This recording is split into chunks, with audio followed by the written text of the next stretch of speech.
Մերձավոր Արևելքի պատերազմը կավարտվի առավելագույնը 3 շաբաթից։ Ծոցում ռազմական գործողությունների վերաբերյալ հերթական կանխատեսումն արել է ԱՄՆ նախագահ Դոնալդ Թրամփը, եւ չնայած նրա վստահությանը, տարածաշրջանում պայթյուններ են հնչել միանգամից մի քանի ուղղությամբ։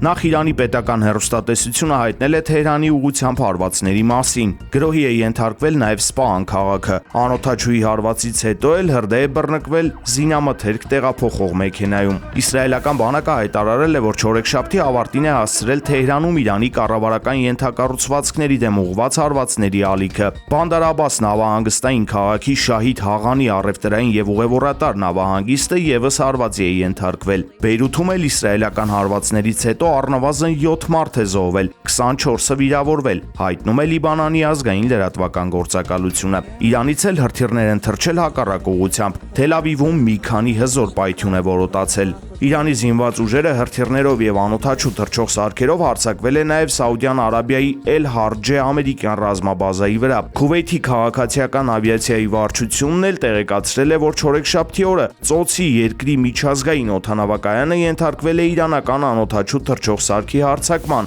ինչը հանգեցրել է մեծ հրդեհի վառելիքի բաքերում։ Ավելի ուշ Իսլամական հեղափոխության պահապանների կորպուսը պաշտոնական հայտարարությամբ հայտնել է, որ հարվածներ է հասցրել Արաբական Միացյալ Էմիրություններին, Քուվեյթին, Իրաքին եւ Սաուդյան Արաբիային։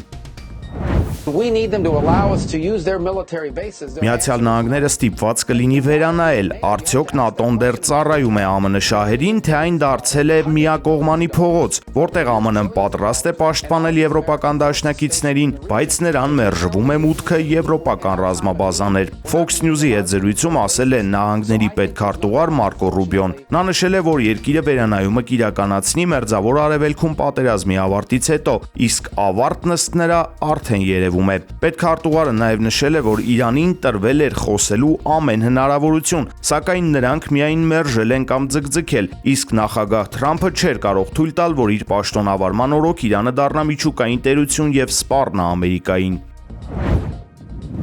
Ծոցի պատերազմի հետևանքով նավթի եւ գազի գները մոտ ժամանակներս չեն վերադառնա նախկին մակարդակին, նույնիսկ եթե վաղը խաղաղություն հայտարարվի, զգուշացրել է Եվրամիության էներգետիկ հարցերով հանձնակատար Դեն Յորգենսենը։ Նա ասել է, որ թեև 27 անդամ ունեցող միությունում նավթի եւ գազի մատակարարման անմիջական դեֆիցիտ չկա, այնուամենայնիվ ճնշում կա դիզելային եւ ավիացիոն վառելիքի մատակարարման վրա, ինչպես նաեւ առկա են աճող սահմանափակումներ գազի համաշխարհային շուկաներում, ինչը հանգեցնում է էլեկտրաէներգիայի գնի բարձրացման։ Այն, ինչի ես չափազանց կարևոր եմ համարում, հնարավորինս հստակ հայտարարելն է, որ նույնիսկ եթե այդ խաղաղությունը վաղը հաստատվի, մենք միևնույն է տեսանելի ապագայում չենք վերադառնա բնականon վիճակին, ասել է Յորգենսենը Եվրամիության էներգետիկ նախարարների հետ հանդիպումից հետո։ Աբբաս Արաղչին հաստատել է ԱՄՆ հատուկ բանագնաց Սթիվ Ուիթքոֆի հետ ուղիղ կապի փաստը։ Վաշինգտոնը Թեհրանին է փոխանցել 15 կետից բաղկացած մի ծրագիր տարածաշրջանային պատերազմը դադարեցնելու նպատակով։ Այդ փաստաթուղթը ներառում է միջուկային զենքի վերջնական հրաժարման եւ հրթիռային պաշարների կրճատման խիստ պահանջներ։ Չնայած ակտիվ նամակագրությանը Արաղչին շեշտել է, որ Իրանը դեռևս պաշտոնական բանակցություններ չի սկսել Միացյալ Նահանգների հետ։ Իրանական կողմը ոչ միայն չի պատասխանել ամերիկյան առաջարկին, այլև չի ներկայացրել սեփական պահանջները։ Թեհրանն առայժմ սահմանափակվում է միայն արտաքին գերատեսչությունների եւ անվտանգային մարմինների միջև հաղորդագրությունների փոխանակմամբ։ Այս գործընթացն ավելի շատ նման է լարվածության կառավարման փորձի, քան հակամարտության իրական կարգավորման շուրջ լուրջ երկխոսության։